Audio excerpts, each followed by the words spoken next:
Welcome to Wholesale Hotline, where we cover everything to do with wholesale real estate. I'm Jamil Damji. I'm Brent Daniels. And I am Pace Morby. And together we cover the most important parts of wholesale real estate. Lead generation. Conversion of sellers into contracts. And dispositions. Guys, remember when you're watching this show, do us a favor and squad up in the comments. Make sure that you are liking and subscribing to the YouTube channels and in the Facebook group Wholesale Hotline. Most important, we want to know we're doing a great job for you and helping you build your business. So go give us a review on iTunes and or Spotify. So squad up and enjoy the show!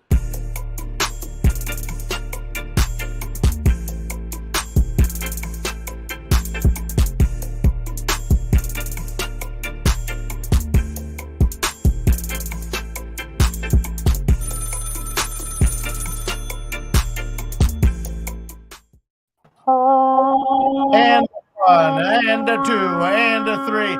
Happy birthday to you.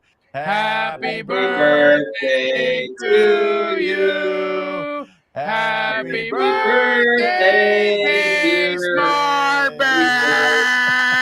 Happy birthday to you. Thank you.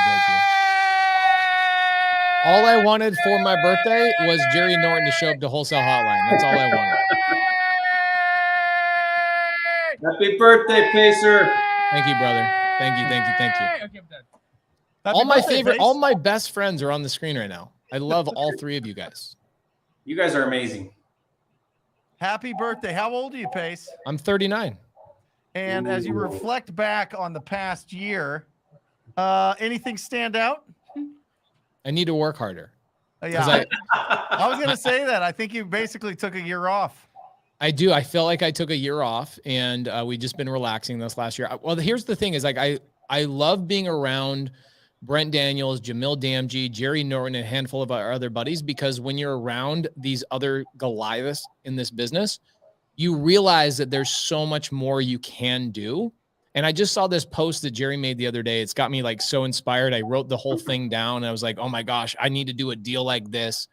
And your friends, the people that are around you, challenge you to do bigger and better things constantly. It's kind of like if you ever skateboarded, or if you ever did like, you know, you jumped on the trampoline with your buddies, or you went bike riding. It's like one buddy did a little bunny hop and jumped on a curb and you're like, oh, I want to do that too. Oh, I can do a flip on the trampoline. My buddy just did one. That's how I feel right now. I'm watching you guys operate at such optimal levels that it makes me want to work even harder this year. So thank you for the birthday wishes. And thank you, Jerry Norton, for making my birthday come true and coming into Wholesale Hotline. Yeah, Jerry, tell everybody where you're at. Me? Yep. So I got a gazebo out by the pool. You can kind of see the pool back. Your house is kind of right this way. And I glassed it all in. I put air conditioning in here. I got to get some furniture, but this is my new, you know, I'm inspired by Brent, so I got to get me like a YouTube studio. I can't keep doing it out of the bedroom, you know? Pace. With the baby napping next to you? Yeah. While someone's changing diapers. Yeah. I said to Jerry, I feel like that room smells like sweat and money. Oh, 100%. This is the new gazebo. You built this, right? This is where it's all won and lost, right in here. Did you just build this? Yeah, just got the glass in. Yeah. Incredible. In Puerto Rico. Yeah, so I'm in Puerto Rico. Yep. Awesome. I got all my fruit trees over here. My chicken's back this way. I saw the new rooster on your Instagram today. New rooster. Hey, Pace, you know what, though? What you said earlier? So I remember at the point where I felt like I had kind of like arrived in business. And the defining moment was when I had 100% control over the people that I associated with in my life. Oh, that's dope. That was transformational for me to have complete control, totally decide the type of people that I'm around in my business, my employees, the people I associate with, like you guys. That was transformational because the people you're around just have such an influence on your life, like you said. So I'm all for that. I'm writing that down. I freaking love that. It's one of my favorite things as well, is just doing cool things with cool people. And I think that day we spent in Utah meant a lot to me, just spending the day with you and spending the day with Jamil and Steve Harward at PCS and just being around really cool people that are just trying to serve at a higher level. I also, here's something that I learned as well. Okay. Going back into Jerry, Jamil, and myself were standing in this like little photo area as this meetup was ending a couple of weeks ago. And we're having easily 150 people come through, take photos with us. And it was amazing to see Jerry's reaction to all the people that were coming through the line saying, Jerry, you changed my life. Jerry, I did my first deal because of you. Jerry, I've probably made $1 million because of your YouTube videos. And we're flying back home on this private jet, right? After we walked through Arctic Circle, we got some burgers through Arctic Circle. That was great. Good fun time. We're flying home on this jet and Jerry goes, dude, honestly, I never do in-person events and I never get to hear this live feedback from people. I didn't know I was impacting so many people at such a deep level. I'm like, bro, you've been impacting me. Like so many of us are in this game doing YouTube content and helping and serving at such a high level because you paved the way 6, 7, 8 years ago.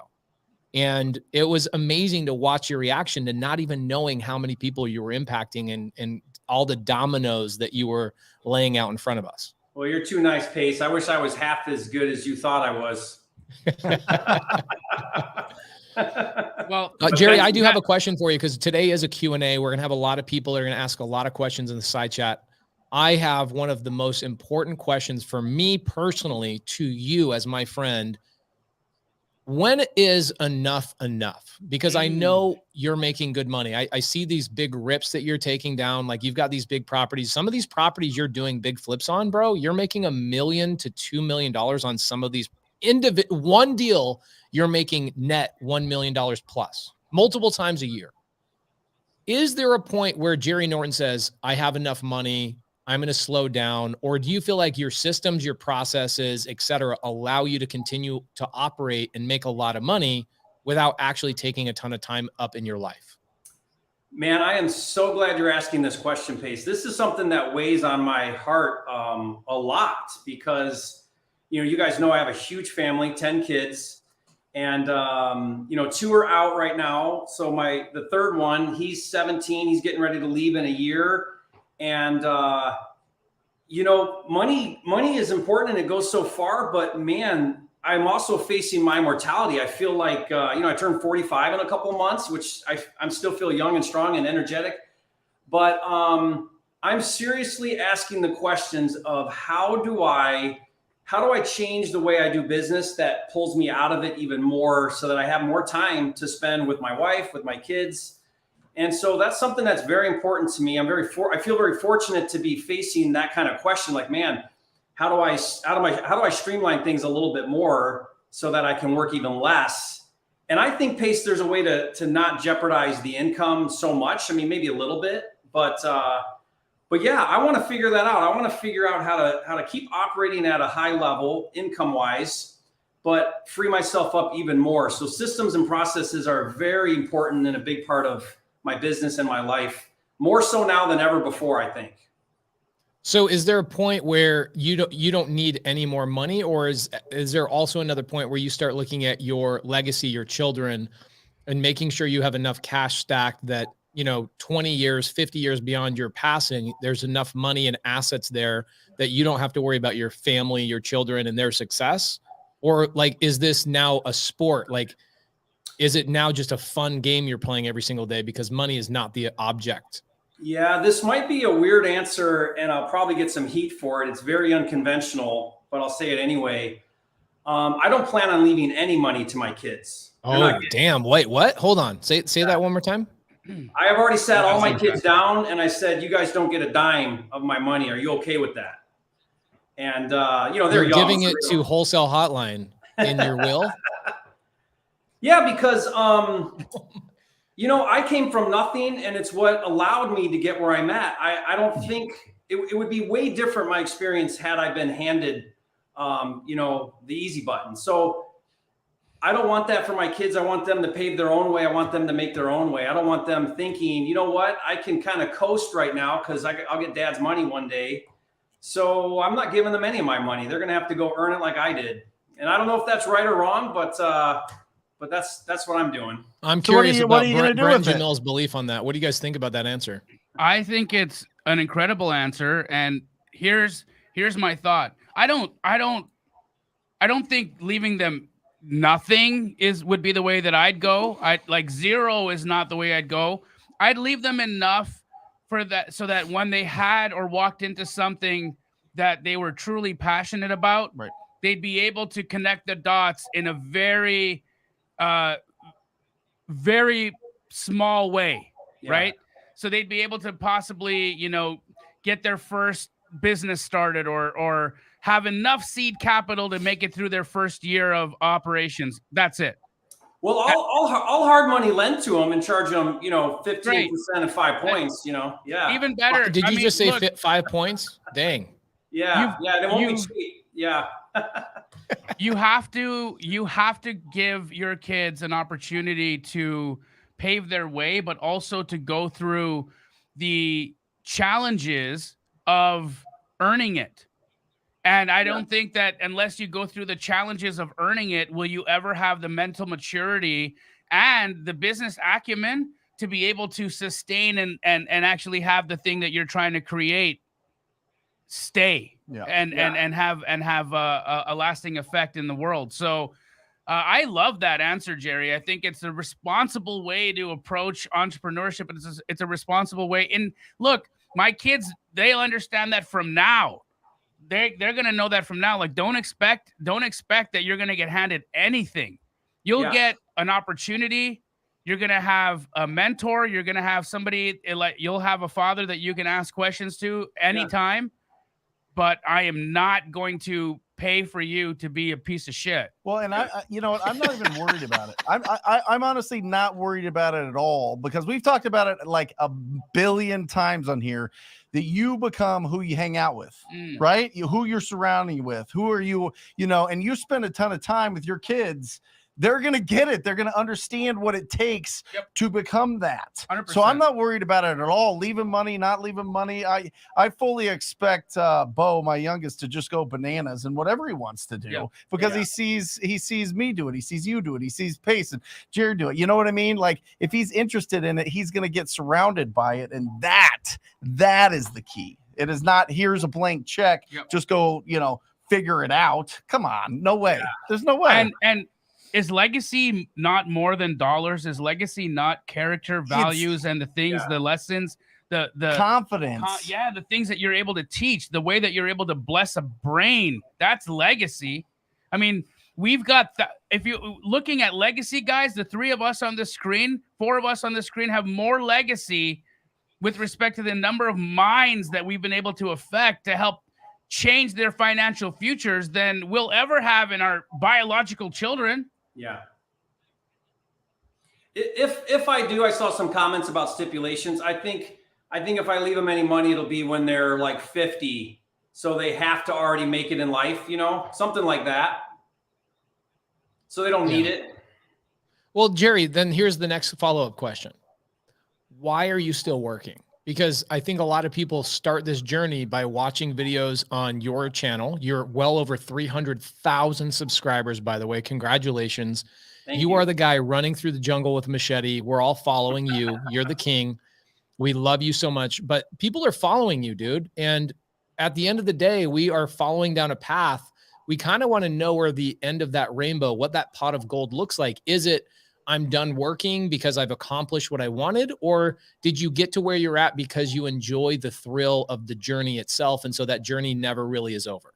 Yeah. So that's the biggest challenge, because I feel like you guys, I honestly believe there's like an entrepreneur gene that you have inside you, and it's very hard to turn that off. It's the thrill of the deal. It's the impact you're having on the world. And that's very motivating. It drives me. I honestly stopped counting the money a while ago. The money keeps coming, which is amazing, and it's got to be part of the equation. But when you're operating at a level where you're trying to just have massive impact, trying to grow and develop yourself, then the money just it just starts coming naturally, right? Effortlessly. And that's been my experience, but it is very, very hard for me to slow down, to turn it off. It's a constant battle every day to manage, like wanting to do bigger, wanting to do more, and trying to make the right decisions around those things. It's not easy. It's just part of it, I think, part of that. Here's the thing. I've been thinking a lot about this, and here's what I think. You guys can relate to this. You three can really relate to this, and hopefully people listening. But for like 15 years on my business, I'm just grinding. And then, you hit like that home run deal, like the deal of a lifetime. And you're like, this is the deal I've been waiting for 10 years or 15 years. I finally get this deal. And you do that deal and you make $1 million or whatever. And then next thing you know, another one comes and you're like, whoa, here it is again. I can't say no. This is like what I've been waiting for. And then another one comes and then another one comes.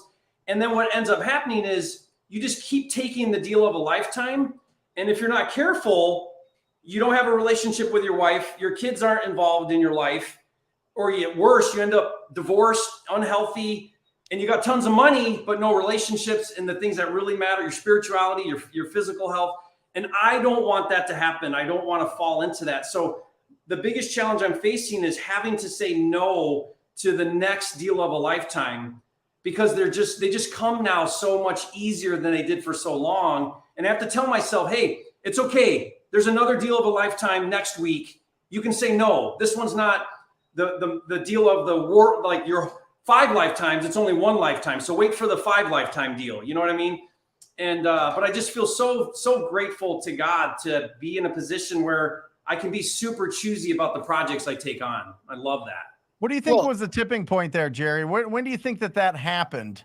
Because we talk about the deal of a lifetime coming around about once a week, right? That's a Dolph DeRoos quote from, 98 or whatever it was. But when did that really start popping? When did it really, was it year 1? Was it year 5? Was it 10, 15? Was there a specific moment where you just saw that the momentum started really picking up? The wind was finally behind your back? Yeah, great question. So, my business model for the last several years has been to focus on margin over volume. And it's just what I've chosen. It's not the right thing necessarily for everybody, but that meant I had to keep pushing into luxury real estate. Yep. And it was really like super challenging to hit like the $1 million sale price, like ARV $1 million. I remember that day, it was a thrill. That meant my net profit was a couple $100,000. And I kept having this vision. I said, one day I'm going to do a single deal that makes $1 million on one deal. And I had that vision, and I thought about it all the time. I questioned it. I wondered, I pushed. And so my first bump into like the 3 million price point, I did 3 deals that either lost a little bit or broke even. And it was about a 3-year process to go through those 3 deals. I had the wrong financing. I overdid it. I made all the mistakes, but I didn't care because I was like, this is the only way I'm going to figure it out. And then, about 5 years of then I did one that was okay. And then boom, I hit that deal. And it wasn't that long ago, a year ago or so, where I hit that $1 million deal.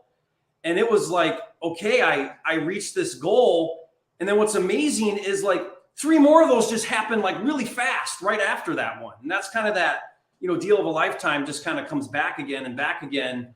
And I think it was like that proof of concept, like we did when we did our first $5,000 wholesale deal. Mm-hmm. That was on like $1 million deal, right? It was like proof of concept kind of thing. And then I was all in, and then it was just like normal. Well, yeah, of course I'm going to do $1 million deal, yeah, that's what I do, $1 million deals. So yeah, I think that's kind of what happened. But the thing is most people aren't willing to work at it for 3 years, losing money to figure it out. Most people are like, you know what? If I can't figure it out really fast, then I'm going to give up and move on and find something easier to do. And I didn't do that. I kept working at it and learning what I needed to progress.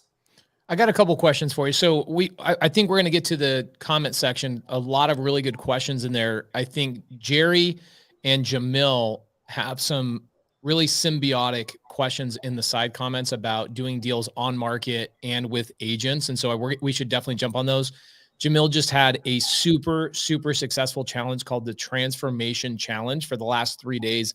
A lot of people locking up deals on the MLS live. So we'll jump on that. I want to kind of do a recap on that. And that definitely ties into Jerry, because guys, I don't like MLS deals and I don't like real estate agents personally, but it doesn't mean it's the right or the wrong way. It's just kind of like what Jerry's talking about with the $1 million deals.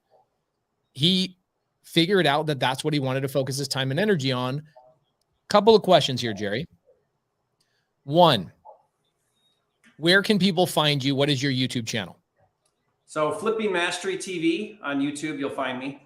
Flipping Mastery TV. You've been on that channel, what now, 6 years probably? A while I've been on the channel, but 3 years now where I've taken it like serious, you know, like actively putting out content every week, about 3 years now. Okay, love it. Now, if you guys go to his channel, I would say the two best channels on YouTube for wholesaling real estate are definitely Brent Daniels and Jerry Norton. Okay. So Jerry, was there a point where you made that decision to switch into bigger deals? Because I know that's not how you started. I know you started in smaller deals in Detroit, right? What was your first deal? What did that look like? Yeah, so Metro Detroit, you know, that's where I started. I was working in construction, you know, underground construction. So it was digging for a utility company. Married, had a couple kids already, and just felt like I wasn't going anywhere. I wasn't providing the way they needed providing. And heard about this wholesaling, like all of us, like, what's this? Started my journey of education, did it for about a year as a side hustle. And my goal was, I want to do enough deals to then have a year's worth of the income at my job set aside, and then I'll go full time. And that was only like $25,000 or $30,000. It wasn't very much, but it took me about a year, and I had that money set aside. So I quit the job and I go full time. First month wholesaling full time, did 5 deals, made $52,000 in month one full time. Okay, we got to pause here for a second, because the audience needs to understand. Here you are in Puerto Rico. You just built a gazebo, or you built like a separate house on your 3-acre parcel overlooking the ocean. You've got not one lake house, but you have 2 lake houses next to each other in Kalispell, freaking Montana. You are a gangster. But we have to pause here for a second. You had a goal at one point that is very similar to the audience, which was, I want to quit my job. I'm not going anywhere. Here's what my goal is. You're breaking down small goals of, if I can stack up $25,000, I will quit my job. Yeah. Were you thinking too small at that point? Well, you know, the funny thing is, Pace, when I jumped in that first month and I did 52,000, the first thought I had was, why didn't I quit the job and go all in sooner? But I don't think that's the way to look at it. I mean, I learned so much in that year. It was the grind. I mean, I was doing it before work, after work, weekends, at lunch. I was paying the price that a lot of people aren't willing to pay. And I needed to go through that experience. I needed to sacrifice and eat, you know, peanut butter and jelly, because I didn't have the money. And so I'm grateful for that. Like, that really helped me commit to the business, because I sacrificed and I was willing to pay the price and put in the work. Okay, so we've got a bunch of people in the audience that have 9-to-5 jobs, might have never gotten their first deal, that they look at guys like you, like me, Jamil, Brent, making millions of dollars worth, and we're all worth millions of dollars, and we do a lot of deals. Jamil on the screen probably does all 3 of us combined every single month. He does more than all 3 of us combined in terms of volume. So you look at these 4 guys on the screen and go, I can't be these guys. The reason why I wanted to pause is because at one point, this Jerry Norton badass character on this screen had a goal of simply trying to save $25,000 in the very beginning of his journey. And you guys see where that led him. You are on the right path. If you guys are trying to get into wholesale real estate, you are absolutely on the freaking right path. But the next thing you said that really stands out is, most people are not willing to put in the work. They say stuff like, I have a 9-to-5 job. My wife doesn't support me. I've got kids. You don't understand, Pace. I have kids. And they have all these things. What was going through your mind at the time when you did those first handful of deals? Was your wife fully supporting you and helping you answer phone calls and doing follow-up? Was your wife making your peanut butter and jelly sandwiches and saying, hey, go out and make those calls? Or was it truly a grind that you had to like stomach through with the right mindset? Yeah. So no support. Family, everybody thought I was chasing a hoax. My wife grew up where her dad worked at the same job for 30 years and retired there. So this was completely outside of her, what's normal for her. So she was very unsupportive of it. She's like, you want to buy a house? Like what? We can't even afford our apartment, you know, like, what are you trying to do here? And I'll never forget, like wasn't my first deal, but it was one of the first couple deals. I did this wholesale, made $4,000. And the guy, now remember guys, this is Detroit. So the guy paid me in a brown paper bag with bills, $4,000. That's your first deal?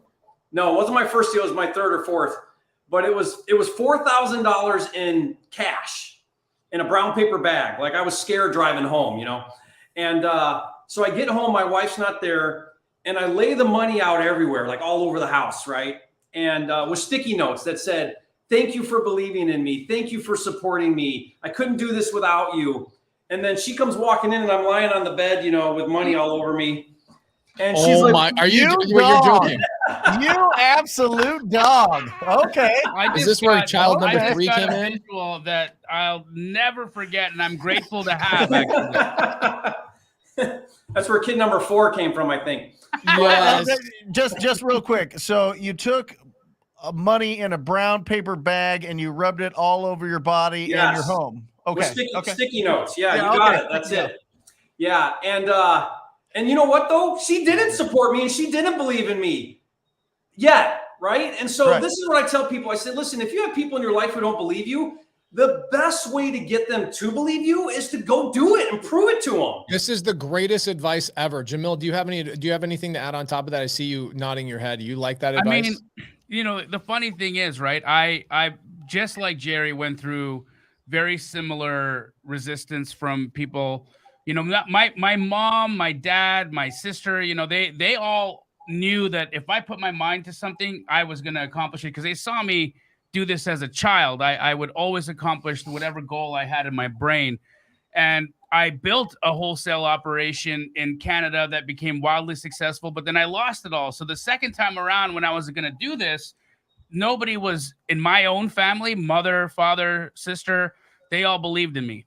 But now I have a new character in the mix. I am engaged. Mm-hmm. I have a soon-to-be bride, and I have future in-laws that have this future son-in-law who's talking about this pie-in-the-sky kind of business where I can create tens of thousands of dollars from nothing. Right. And how can you buy real estate? You don't have any money. You have no money. Yeah. And my father-in-law, let's understand, like he's a great guy. He comes from a very, very strong background in construction where everything that he made, he built, he felt, he touched, right? And so he's a salt of the earth kind of guy. And I'm talking very ethereal concepts here. Equitable interest and selling control, assignment in a deal for profits, like selling possibility.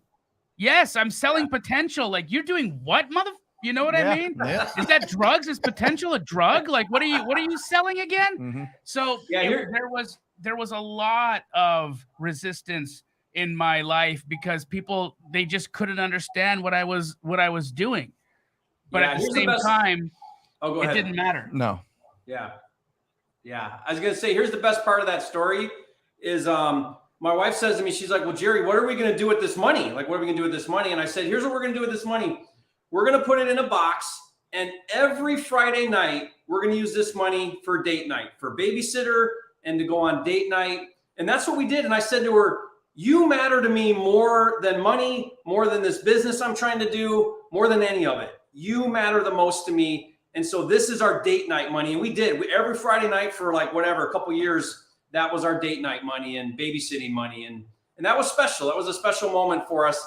And then now she's like, Jerry, well, what's it look like to do another one of these deals? Like, when's your next deal? You know, and totally on board, right? Totally supportive. But she had dude, I don't think you guys could break this down any better. This is like one of the greatest pieces of advice ever. You will have adversity. Your loved ones, your married, the woman who has birthed your first couple of children will have absolute negativity against change, right? I know your wife. and she's like clockwork, right? Yeah. She built an incredibly successful homeschooling model. A lot of people in the comments are like giving her props. She's well known in that world. I'm sure that she does not love change.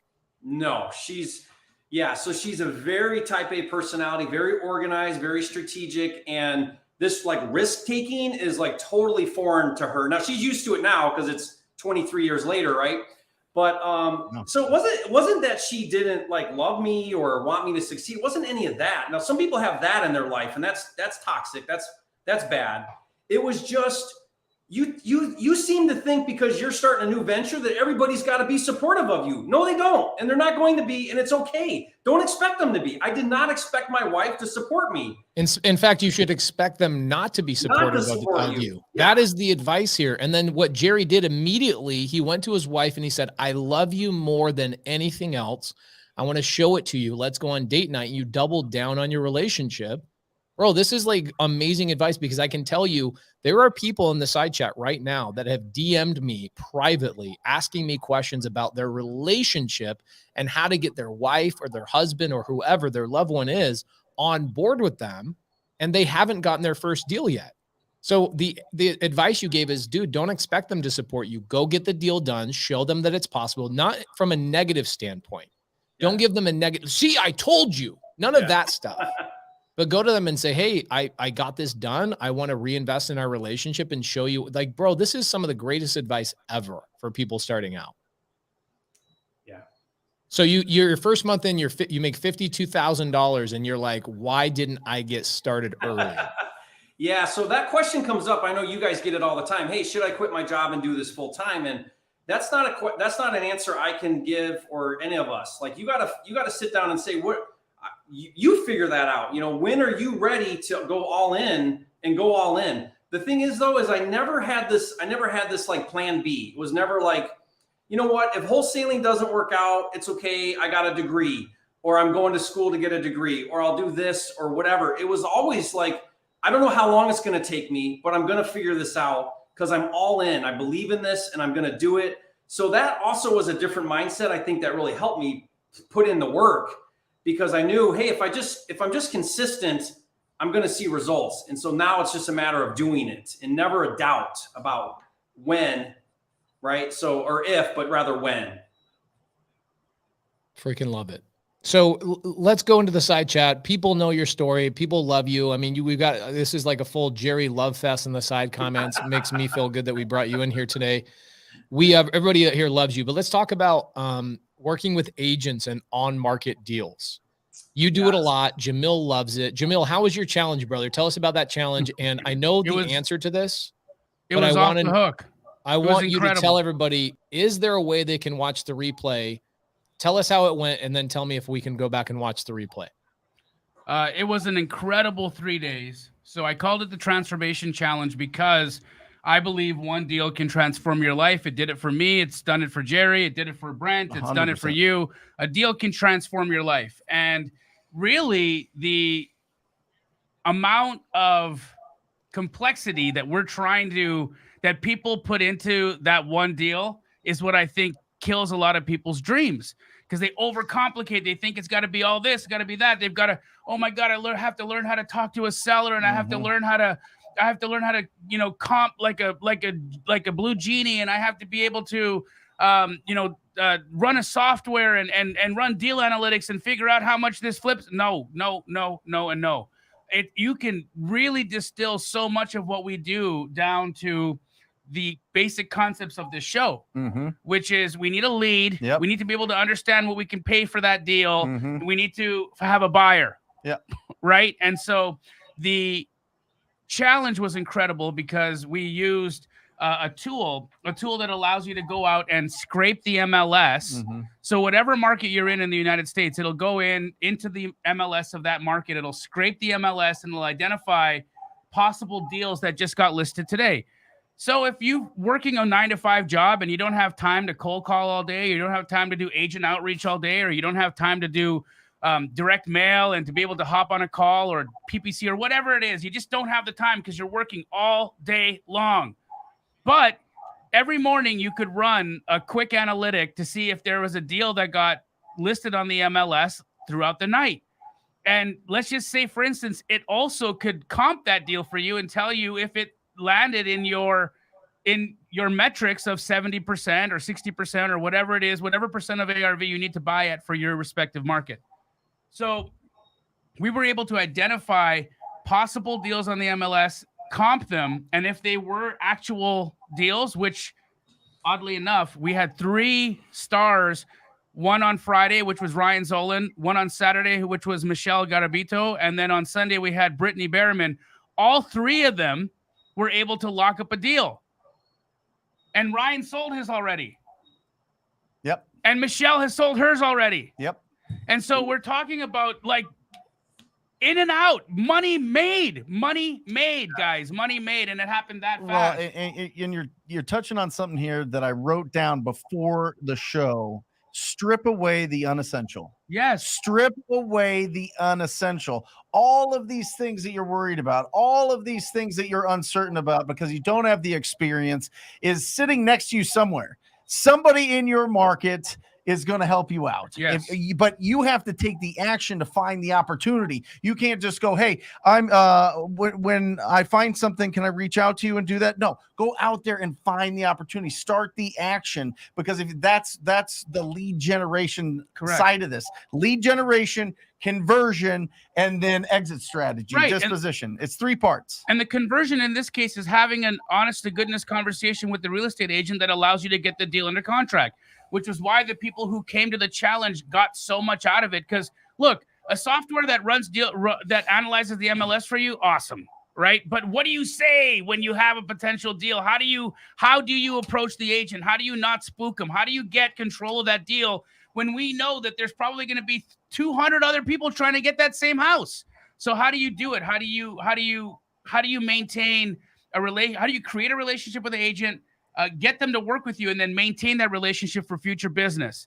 And that's what we went through on the challenge. And it was an incredible 3 days. I mean, honestly, you're not supposed to cry in real estate challenges, but at the end of every day, people were so moved.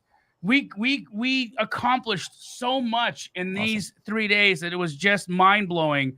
And people can actually see, wow, I can do just a few things and I could get my first deal. And then guys, your first deal, when you get that first $10,000 check and you now have the ability to go walk into your W-2 job and leave and fire just your boss. Fire your boss. When you can do that. Well, I think one of the most difficult positions to be in, and Jerry mentioned it before, is being born with an entrepreneur mind. And whatever situation that you've had, whatever responsibilities were put on you during your life, you had to get a regular job, and you're sitting there and it's sucking your soul every single day. That at that one moment when you could walk in and really feed that entrepreneur beast inside you and go at this and really put the time and effort and passion into it, that is one of the greatest days of all time. 1,000%. 1,000%. And so, yes, the challenge was incredible. For those of you who weren't able to make it, we're working on being able to release the replay. I'm of course, as you know, Pace, our educational platforms are trying to sometimes hold us back from doing that. I want to give away so much for free, and it's not that our publisher doesn't want us to do that as well, but at the same time, there has to be a value to the people who actually showed up. I can't just say to people, hey, you better show up to this challenge, otherwise you're not going to get it, and then give it away anyways. Yeah, right? That's kind of what I wanted you to lead into. I kind of feel like when you're doing these challenges, bro, you and I were in LA, right? We were looking at a house in the Hollywood Hills for me, not a second home, but an Airbnb.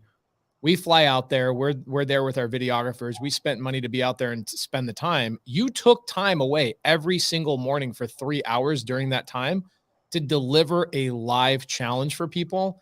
And for people that weren't able to show up, I just don't think it shows the people on a future challenge that you're serious, right, if you just give it away. I'm sorry to say that, but you need to Yep. train the audience. Like, dude, if I'm going to take my time and energy away on a vacation to give you a live challenge, you need to show up live. It was free. Did you charge anybody like at the end of the challenge? It was totally free. It was totally free. And you're right, Pace. And I think that's where we're running, because I still want to give it away, but the publisher says, Jamil, you have to stay true to the thing you said. You're not, if there was limited availability, which there was, and people had to wake up and people had to show up and people had to register and they had to do all these things to be a part of it, and then they still have access to it 5 days later if they didn't show up, that's not fair. And so, sadly, guys, unfortunately, there's not a replay. Yeah, I agree with that sentiment. So a couple of things. Let's jump onto some agent stuff. Zariah says, Pace, I have an agent who'd be ready to send me deals. Can you give me a proof of funds and I'll assign it to you? So Jerry, I know that you do funding. Okay. You and I talked about this in our latest YouTube collab on your channel. If somebody needs a proof of funds or they need funding, are you providing transactional funding? What are you providing over there on Flipster? What are you doing, bro? Tell us all about it. So I'm very concerned about regulation. As you guys know, you guys are concerned about it as well. I think the demand for transactional funding is going to go way up. And so we've started a fund and we provide that 100% funding for double closings. And so, yeah, you can register for training, learn all about it. So we're offering that.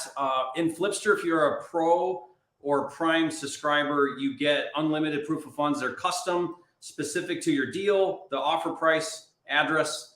And so that's really helpful if you're doing on market, because as you know, or if you don't know, the agents almost always will ask for a proof of funds and earnest money. That's another thing to make sure you know how to manage around.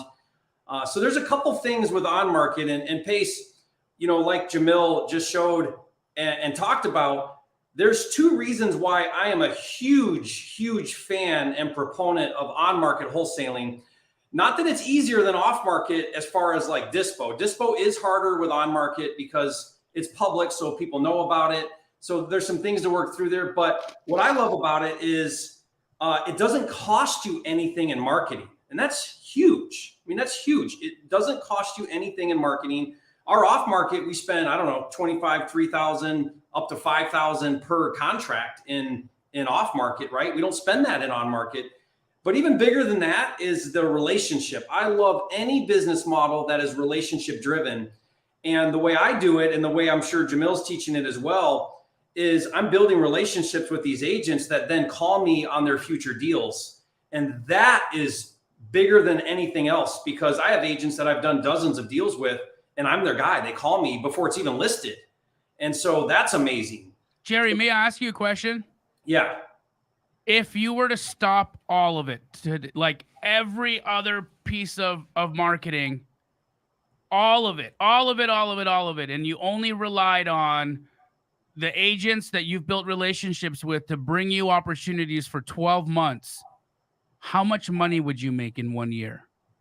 If I stopped all marketing, I feel like I have enough relationships with agents that my pipeline would be fine for the next 5 years, because these agents just keep calling me. That deal Pace you mentioned earlier, that was a pocket listing from an agent who called me with that deal. That's how I got that deal.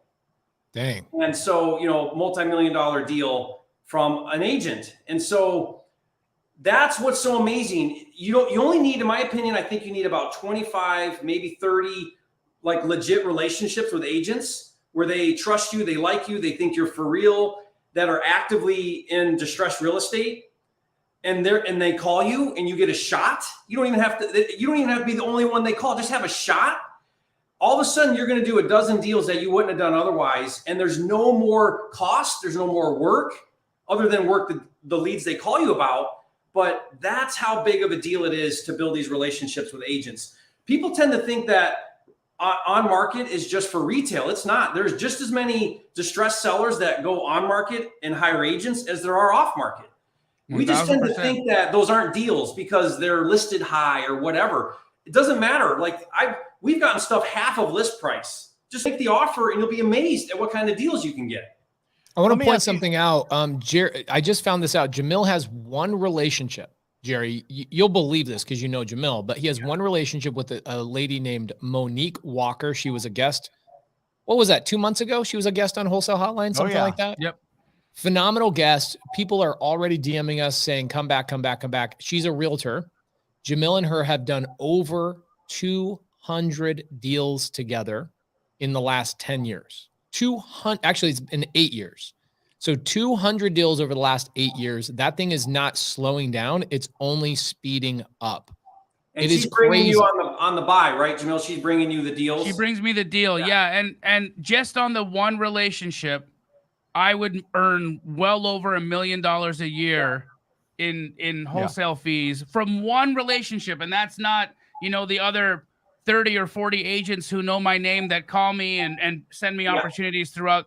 So I literally could have maybe $2.5 million a year income, and I would never have to make another outreach phone call again. Let me ask you guys both this. What is the avatar? What is the common thread of these agents? You've talked to hundreds, if not thousands of agents. Busy. Jerry's talking 25 to 30, and you are set once you build the relationship, build the trust, I assume, Jerry, as soon as they communicate with you, you're on it. They text you text them right back. They email you email them right back. What is, when we're going out there looking for agents to put on our squad, what are you looking for? Well, I used to think that I'd have to find that agent that was, really, wanted to talk to me, that wanted to, wanted to build a relationship. No. It's the exact opposite of that.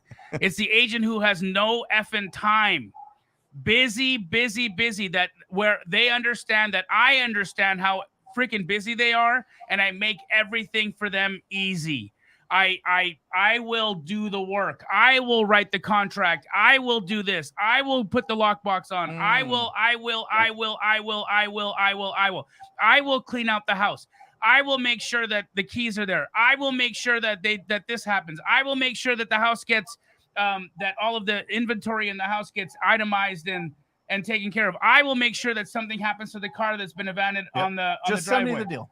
Send me the deal and forget all the brain damage. I will take care of everything else. Wait, so you're not going to make your real estate agent work for you? No. You're not going to make a real estate agent bend over backwards for that commission? Hell no. For that slice of the deal? What?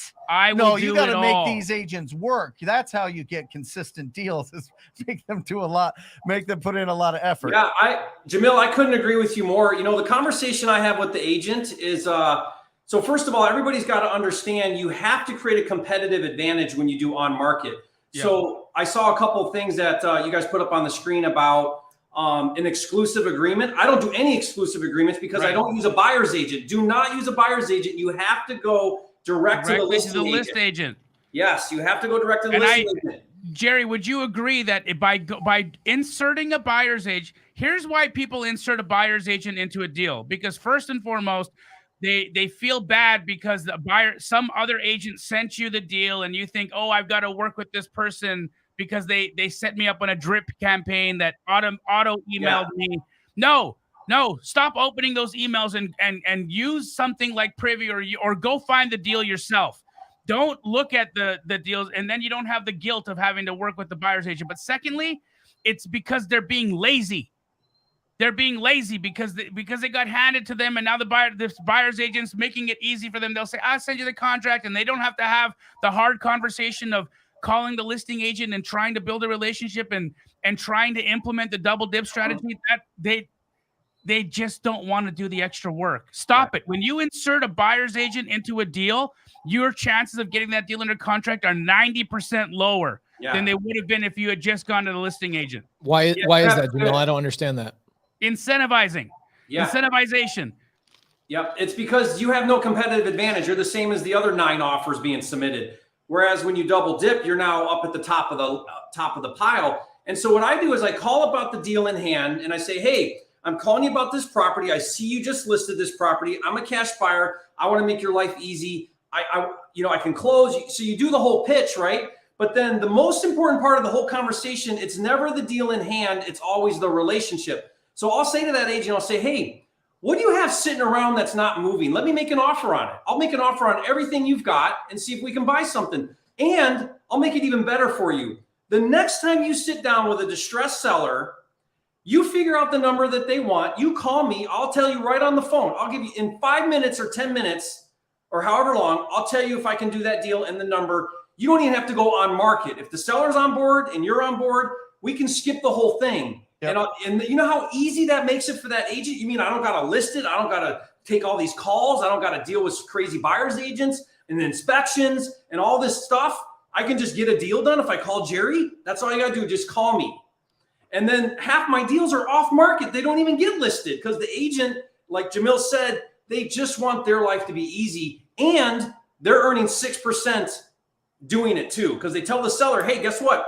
It's going to cost you a total of 6% to get your house moved. Great. You're okay with that? Great. Hey, guess what? I know a buyer that will probably come in and buy this thing right now, and they'll probably pay your number. Should I give them a call? Should we skip going on market? We'll just get it done right now? Yeah, that sounds great. I want to get rid of this property. Call Jerry. Done. Here we go. Right? Like That's what Jamil's talking about. Make it easy for that listing agent, and they will call you. The other thing I found is that nobody's going to believe you, right? Like they've heard this pitch. Or they're like, yeah, okay, sure, you're a cash buyer. I don't believe you. Then you do a deal. You do one deal with that agent, and you are their guy or girl. Yep. You've proven yourself now. You are on that A list. You are on that speed dial, and you are gonna. I find that if I do one deal with an agent, I'm gonna do 10 deals with an agent because I've proven it. And when you prove it to these agents, they will call you again with their next deal, especially if you made the whole thing easy for them. Okay, switching over to buyers for just a second.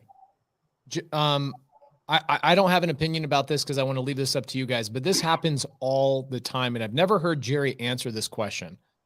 Jerry, I'm having trouble finding a buyer. Yes. I have 2 homes under contract. Yes. What is your advice? What do you think is the issue with Mr. No Life? Yeah, so here's what I found, and Jamil, I'd love to hear your opinion about it. I found that when you get an on-market contract and you go to dispo, half of your cash buyers are going to be turned off on that deal, not because the numbers don't match.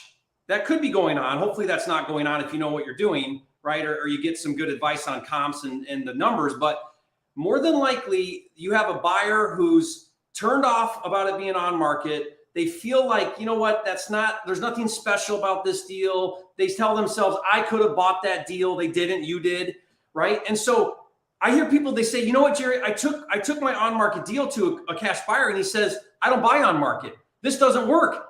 Well, how many cash buyers did you talk to? Go talk to 10 more. There is going to be a cash buyer if you got a good deal. Now that's the caveat. It's got to be a good deal. That don't care what you got the contract for. They don't care that it was on market. They don't care about any of that. They don't care about list price. They're looking at the numbers and they're saying, this is a deal. And I don't care how much you make. I want this deal. That's who you have to find. And so what I do is I call up my cash buyers and I say, hey, so I'm looking to source for deals. Tell me what you want. Okay, great. You know, some of the deals I get are on market. Now to get those good on market deals, I'm making 100 offers a month or more to get that one good deal. I know you don't like to do acquisitions, which is why we're friends. I'm going to do that for you. Do you care if I bring you an on-market deal if the numbers fit your criteria? And they say, I don't care where the deal comes from. Great. You're the one I'm going to call. When they say, well, we don't buy on market, I don't know why they would, why that's there. It's really dumb. But then you just know, okay, that's not my buyer. And then you keep going till you find the right buyer that doesn't care. Story, that's it. End the story. Jamil, do you find people just stop after like 2 or 3 buyers, or do you find that people are buying what is the issue there? Is it that people are buying some list on Fiverr.com or something like that, and it's not a legitimate buyer's list and they're just sending out an email blast? Is it because they're going in a Facebook group? Like what the hell is keeping people from finding buyers? They're freaking everywhere. Price. It goes back to, there's 2 things that make people be unable to sell their deal. First thing is they locked up the deal too high. So let's remove the MLS thing. Let's remove all of that from the equation. If you're not, I do straight out of comping every Sunday. And every Sunday I get sent houses that are completely remodeled. and somebody submits it and says, "Hey, is this a deal?" And I want to say, hold on a second. Are we still missing the point of what it is we buy here? Right? We buy houses that are in need of work. We're looking for potential. There's no potential left here. This is all the potential has been fully realized in this property. Like there's no deal here for us, right? So they're either locking up stuff too high, and then the whole idea of, okay, it's on market, but the numbers are great and I can't find a buyer. Then you haven't built any relationships yet. Yes. Look, guys, I'm not saying this to be negative about anybody out there, but these buyer list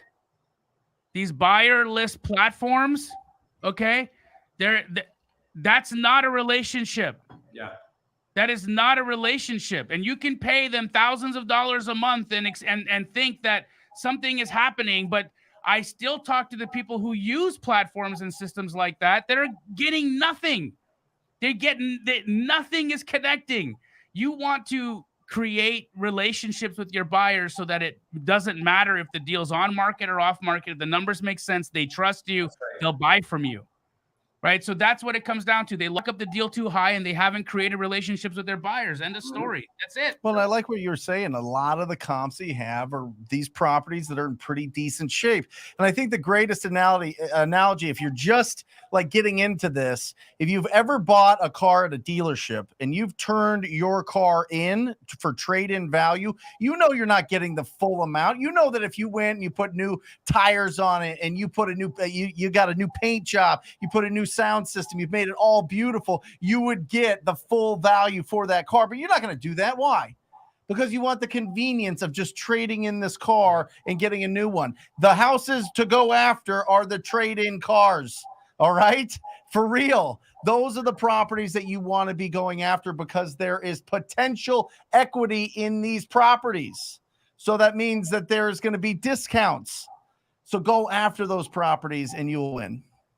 Guys, thank you so much. 800 people have showed up live. Wow. With us. 800 people showed up. Thank you guys so much. I know Jerry is cool, but 800 people cool? My gosh, that's pretty amazing. Cool. Not that cool. If you guys are on, like, for example, we've got one of our streams, Pace Morby's Facebook group. We've got 45 people watching there. So if you guys are trying to network with people, maybe bounce around to some of the other streams. We've got Jerry Norton's YouTube. We've got Wholesale Hotline YouTube. We've got Brent Daniels YouTube, Jamil Damge's YouTube, and Pace Morby YouTube. Bounce around, find your people. We've got 800 freaking people watching live between our streams. So thank you so much for being here. Great question here. This is a good question. Brent, can a property be so distressed that it's not a deal? Depends on price. It just depends on the price. I mean, maybe. I mean, in some of the markets where the properties are, it's going to cost more to renovate that property than it is than the value. Sure.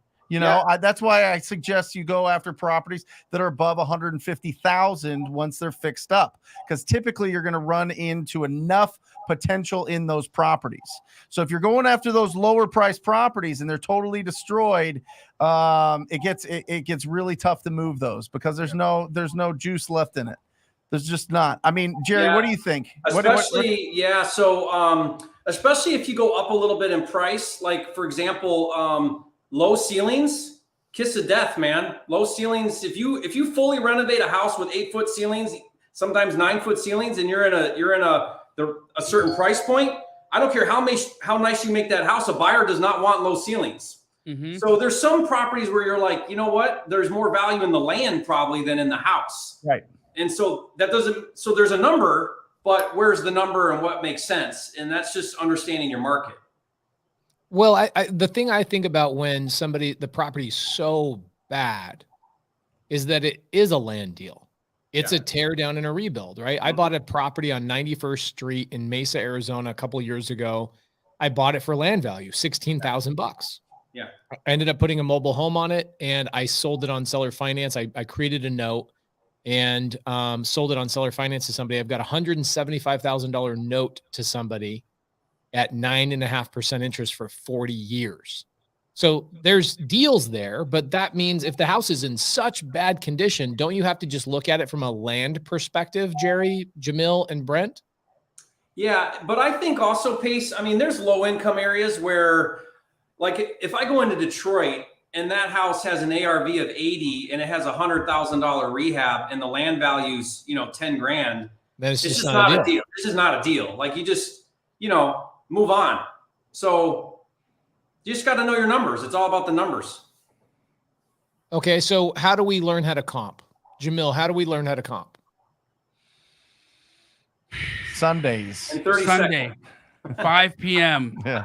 Sunday at 5 p.m. Guys, I donate the time. I mean, I don't. How many I'm shows not, have you done? I've I don't know, 40. Okay. 40 of them. I'm not the only one who does this, right? Jerry, you comp live on your YouTube channel as well. I mean, Brent, if you show up on Wednesday to Brent's deal, he'll comp for you.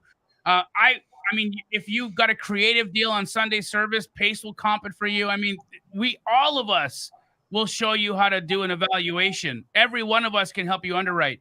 But look, if you're having trouble comping, this is what I would suggest you do. I've got 40 or so episodes of Straight Outta Comping. Go back and watch the historicals and do this. Write down the address, okay? Right when you see us put the address up on the ticker, write it down, pause. Write it down, go comp the property yourself, and then hit play, and then see if you were right or wrong. And do that over and over and over and over until you're more right than you are wrong, until you get so good at it that you're never wrong. And when you get to that point, then you know that you've mastered comping, and then you've learned something. You figured out you got the key. If you figure out how to understand value in this business, you become the best. You become valuable to everybody because everybody wants to know what your number is. And so they'll constantly, Pace will still send me a deal and be like, hey, should I buy this? Like to this day, he'll just be like, bro, I don't even want, I trust your numbers so much that I will send it to you just to make sure I know that I'm doing the right thing. Yeah, I legit was sitting next to him yesterday on set for the TV show, and I get the address sent to me in a text message. I don't even look at it. I go, hey, comp this. What's comping, Jerry? Somebody's asking. It's looking at the comparables to understand what the value is of the home. And so, there's a bit of science, there's a bit of art. It does take some practice. One of the things that I teach how to do is do exactly like Jamil said. You comp it, but if it's an on-market deal, when I'm talking to that agent, I'll say to the agent, hey, so, I'm working on my back-end number. And I'm curious what you think the back-end number is of this property. And then they'll give me a number. And I already have my number. I don't tell them my number. I want to hear their number. And they'll tell me their number. And if their number's right on, I'm like, okay, that's cool. So you're thinking the same way I'm thinking. If they're off, up or down, I'll ask them. I'll say, now, where are you getting that from? Not in a negative way, like challenging them, but more like, help me understand. Maybe they see something I don't see. So I'll ask them and I'll say, well, why do you think it'll get 240? And they'll say, well, I'm looking at this comp over here that was 220. Is that not a good comp? And then I learned so much from the agents. They'll say, well, you know what? That's a smaller lot on that property. Oh, okay. Or they'll tell me things that I didn't know. Oh, that one's got whatever, right? It's got a 2-car, not a 1-car. That matters here. And so I let the agents educate me quite a bit. I'm just open-minded. I already know my number, what I think it is. And then that's really helps me learn things that I probably wouldn't have known, especially if you're new or if it's in a market that you're not totally comfortable with yet. So I do a lot of virtual. So these are some of these markets I've never looked at deals before. Now I follow best practices, but sometimes there's nuances in a market and not all agents are competent. Like Jamil said that. Some of them, I saw Jamil made a post that said, agents aren't taught how to comp at real estate school, and they're not.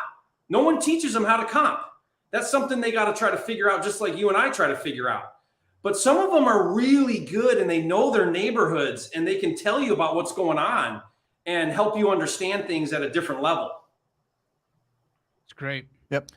Jamil, Medium Wave Dave, one of our favorite, he actually was a guest on Wholesale Hotline recently, one of our favorite people, asked a question. Jamil, what's the formula for a repair estimate? Do you have kind of a tried and true repair estimate formula?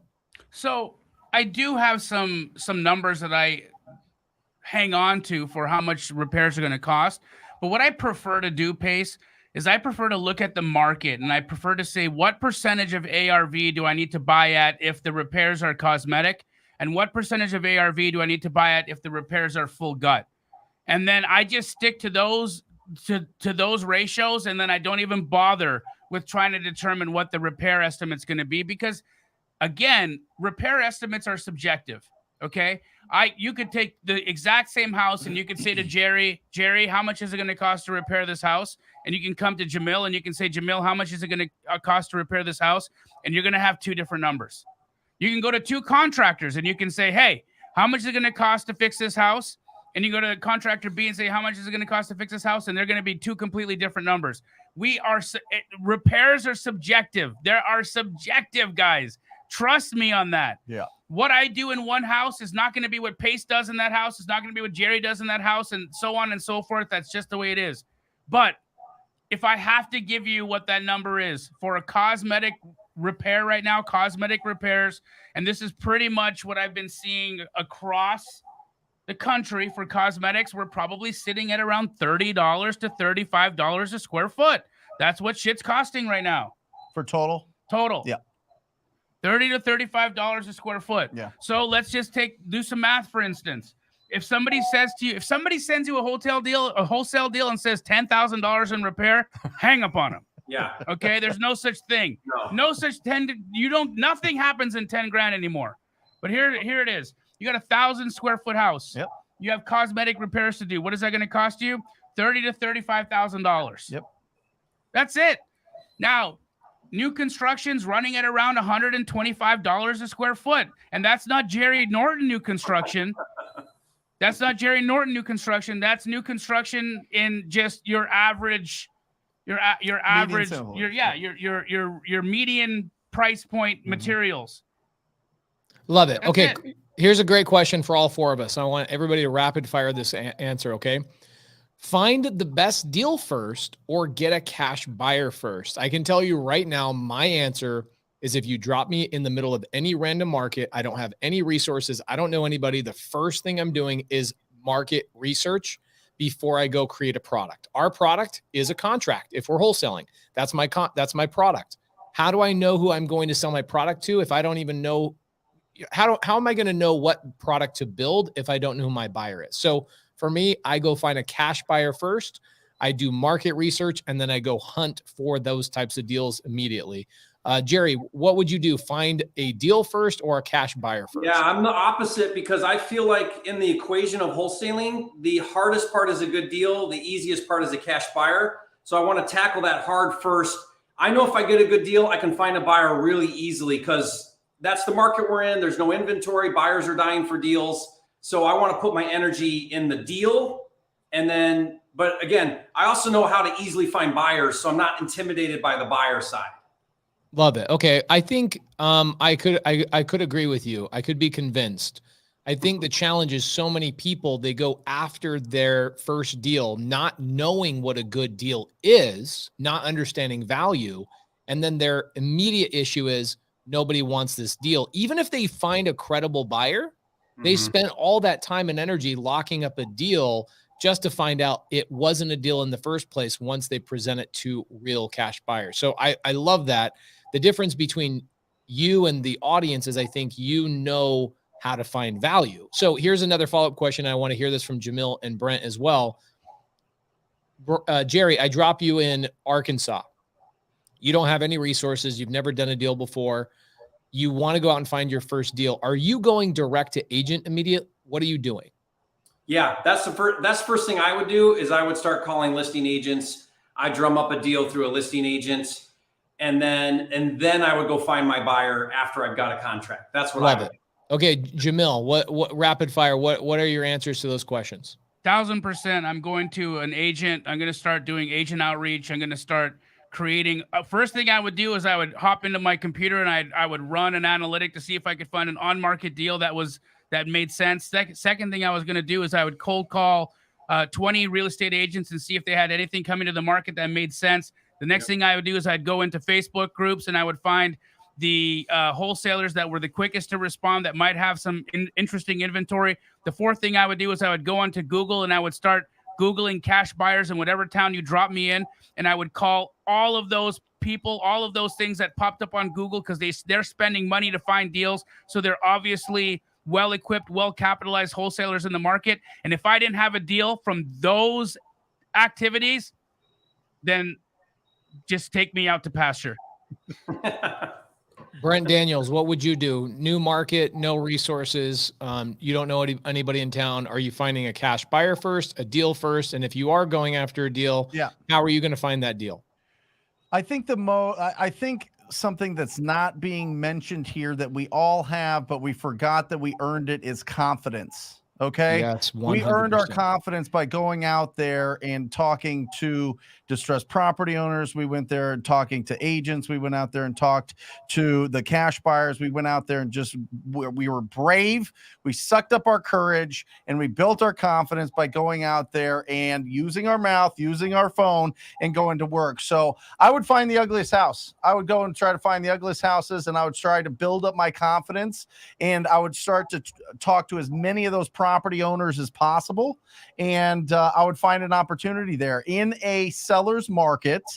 I would go after a property first, a deal first. Then I would sell that deal to, a ton of people that I would find either online or meetups or whatever it is. So I think that in the beginning, the toughest hurdle is building your confidence, doing something that you've never done before. And I think the easiest path to victory there is to talk to an actual homeowner, as opposed to feel a little bit intimidated. I would feel a little bit intimidated just talking to a real estate agent off the bat. I'd feel more comfortable talking directly to the property owner. Interesting. And I don't think anybody has the right or wrong answer here. I love how diverse this really is. I think the question I posed was to you guys as individuals, but if you're brand new and you could start over, you didn't have the confidence, you didn't know how to comp a deal, would you then go to find a cash buyer who could then help you vet deals and opportunities for you, instead of you having to learn that process from the get-go?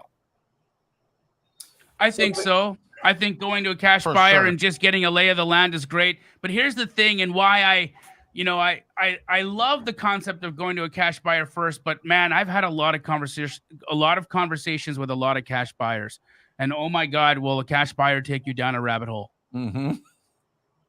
Legit. So they start to talk about the nuances, the little things that they like, that, but don't get, 85008. Yeah, I love 85008, but stay away from 85009. Don't go anywhere near 85009. Now, if you're going to go to 85007, make sure that when you do that, stay on the right-hand side of where the taco shop is over there, because if you're on the other side of the taco shop, it's really hard for my wife to make that left turn. So it's going to be very difficult for us to go out and do projects there, because she's always driving. And the reason why she's always driving is I got frostbite one day and I can't use, I lost, holy crap. And that's what you're going to get into when you start having the conversations with these buyers. You're going to find all the idiosyncrasies, all the crazy shit that they care about that isn't really necessary or pertinent to you doing a deal or not. So that's what ends up happening when you have these conversations with cash buyers. You get personality, you get all the craziness that they have to offer as well, and possibly a buyer, Yeah. But yeah, I think, Pace, what I may do differently, if it was a brand new market I got dropped in and I didn't know what buyers were doing there, I would probably do a little buyer research. And this is really easy to do. You can actually do this on Zillow and Redfin, where I go look at solds, I find the flips, and those are easy to identify. They're renovated, they're vacant, and sometimes staged. Mm-hmm. And then I would do a price history and I would see what that flipper bought it for. And I would get a trend of 5, 6, 10. And hey, then Jerry, can I pause you for a second? Steve Trang needs to say hello to you. Steve Trang, say hello to Jerry Norton, Brent Daniels, and Jamil Damji, plus 850 people watching you live. Golly. Hi, how's everyone doing? Steve Trang calling during Wholesale Hotline to wish me happy birthday, or potentially to ask me if I have any deals. Which Steve, one we've been doing the show for 2 years, bro. To say happy birthday. Steve, we'll have to have you on Wholesale Hotline soon. Jerry Norton says hi. Jamil says hi, and Brent Daniels says hi. Love you, Steve. Cool. Actually made a video where I mentioned today you guys about collaboration. So. Oh, I love it. Well, the boys say hi. I'll shoot you a text later. All right. Later. Have a Thank great you, day. brother. Later. Sorry to cut you off, Jerry. You were on a roll. No. I'm sorry. So sometimes we get all hung up on ARV at 70, 75, 80, 85. What is it? Less repairs. A way faster way to wholesale is just figure out what the bottom is, where the buyers are paying at the bottom, and there's your number. Assuming that you find a house that's similar to those ones, now you know what they bought, and you know what you can go after when you make your offers on your deals now. And it's a really simple way to just dumb down finding your cash buyer. I think also squatting up. I mean, squat up with somebody in the market that's doing deals. Yes. Squat up with somebody that has really good energy and is going to split the deal with you 50-50, but they're going to comp the deal for you. They're going to help you, introduce you to an escrow officer or a closing attorney. They're going to make sure that you're not offering something that you can't commit to. You know what I mean? That brings up a good point. So I'm interviewing one of my students tomorrow on Zoom about his deal, and he did 6,500, his side 6,500, and through some coaching with him, he's like, okay, what's the fastest way for me to find a buyer? And this is what I tell people. I say, is Keegley in your market? Go find that out first. When you get your deal, call Keegley, because if it's a deal, they'll tell you it's a deal, and if it's a deal, they have a buyer. And that's a great way. JV with the Keegley guy, because those guys are doing deals, and you're done. And that's what he did. He called Keegley, and he JV'd with Keegley, got his deal done on market too, which was cool.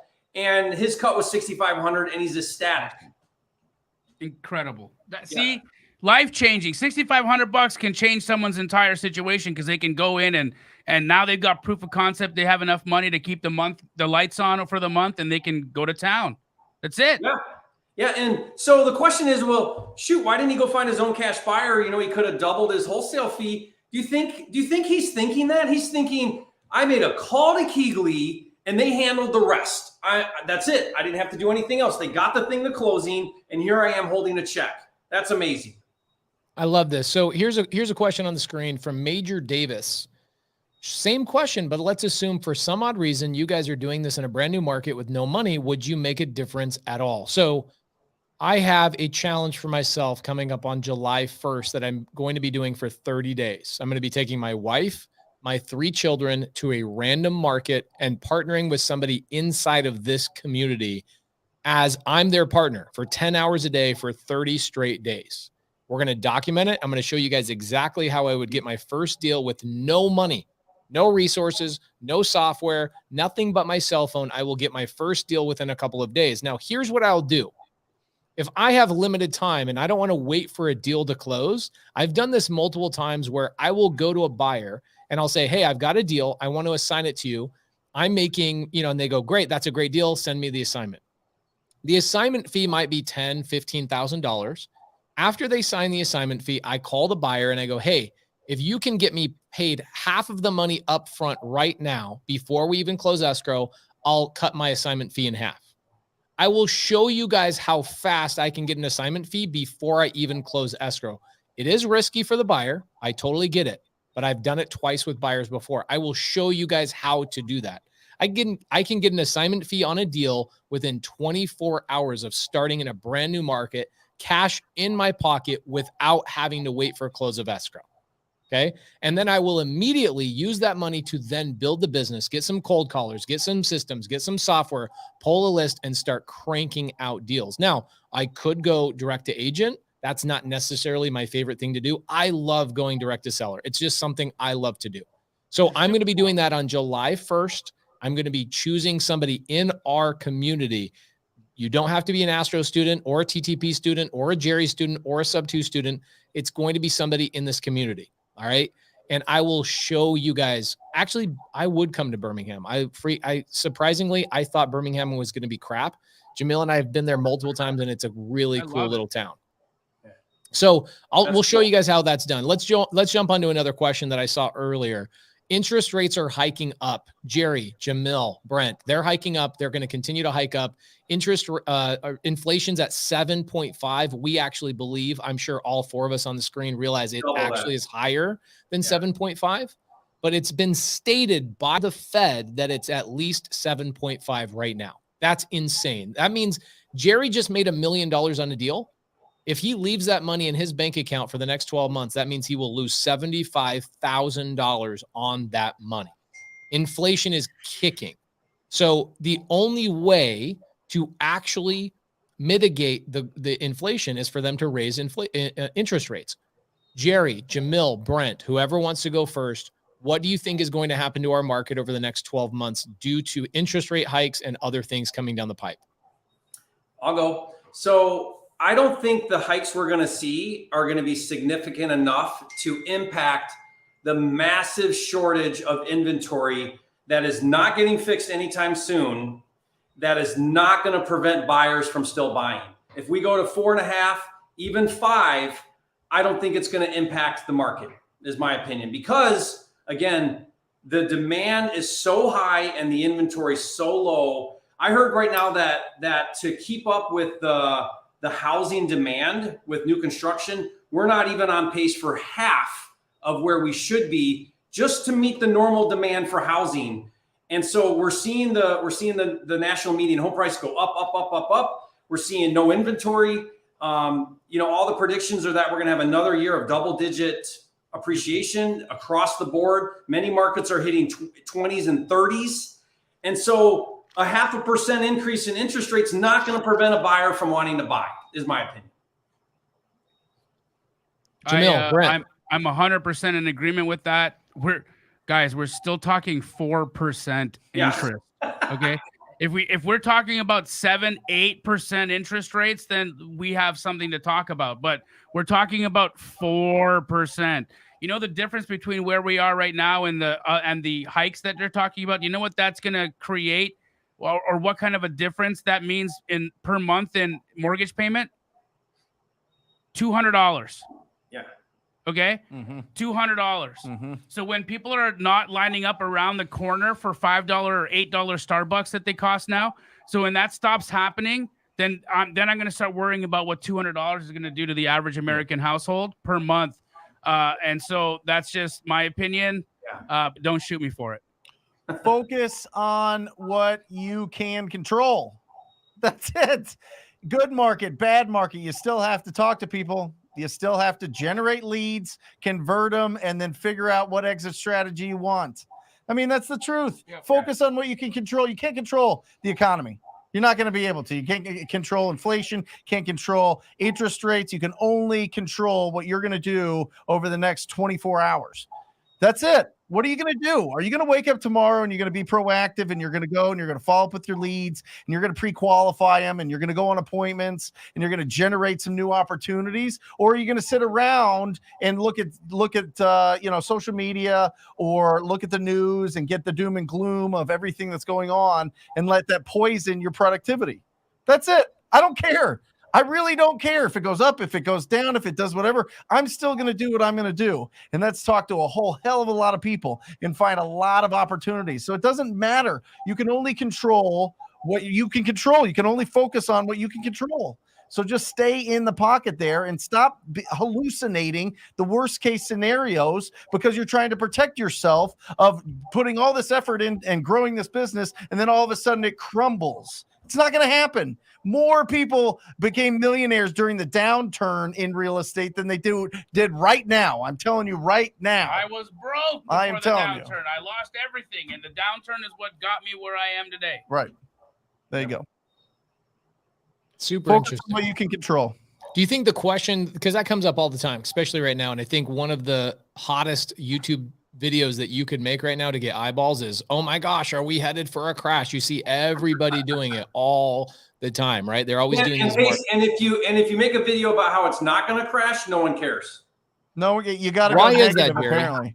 What, Jerry? What's the human psychology behind that? What is going on with that?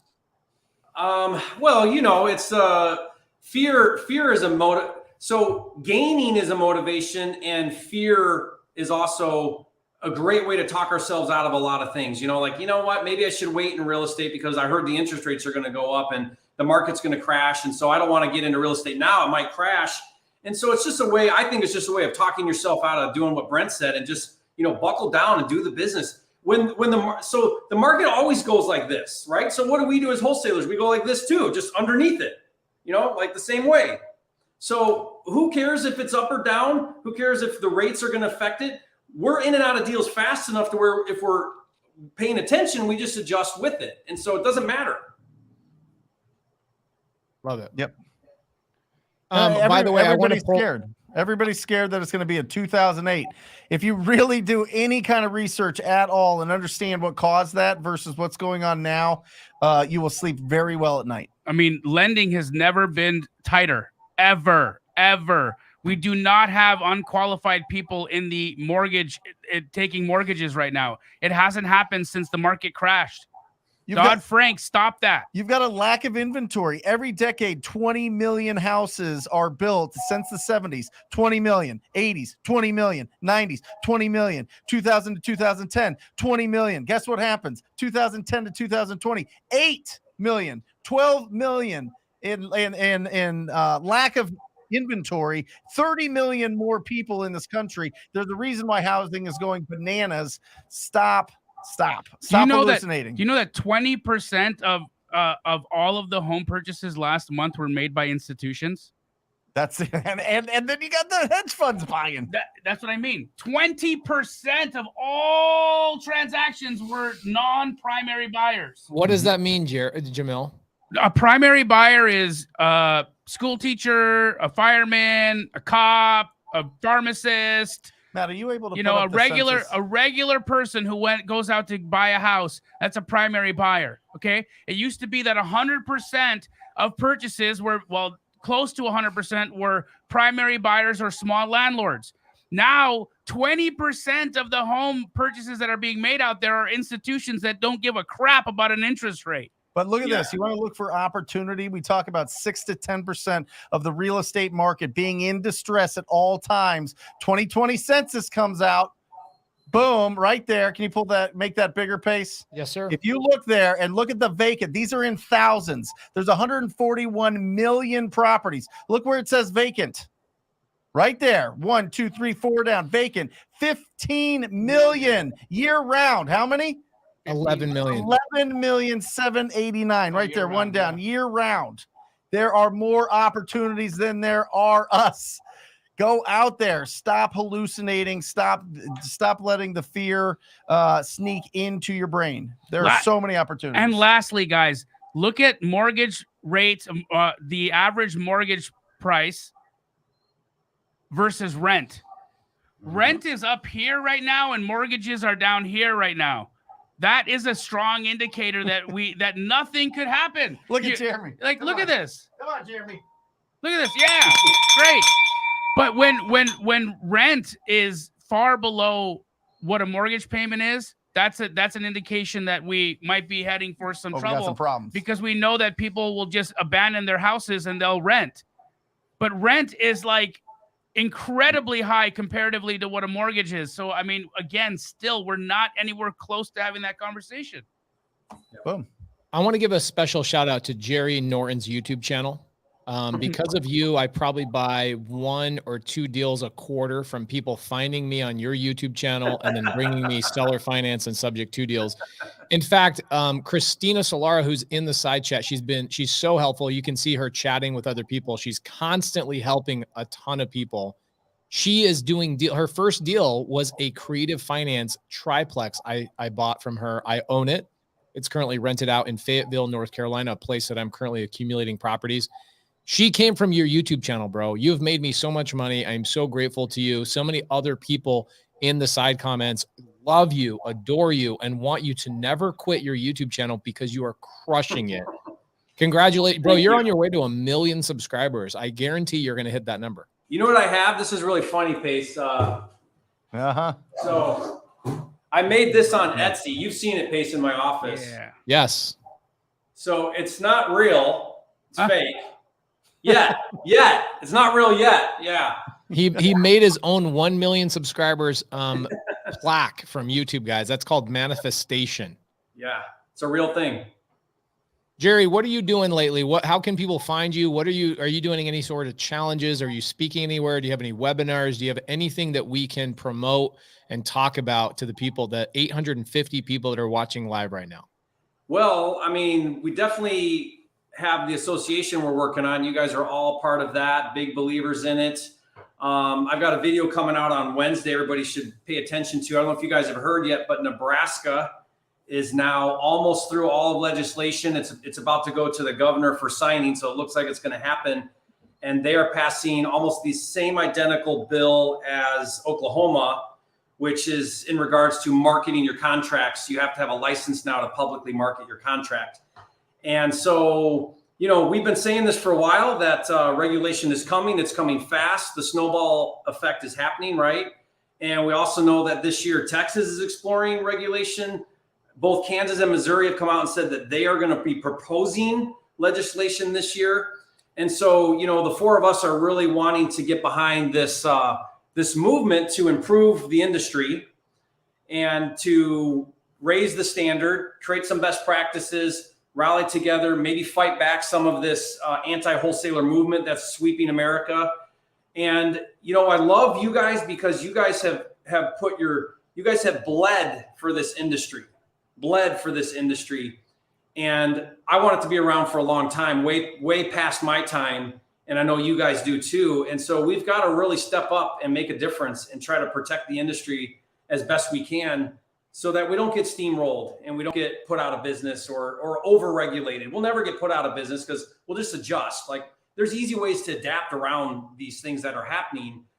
It's not so much that, because we can double close or, go get your license or whatever.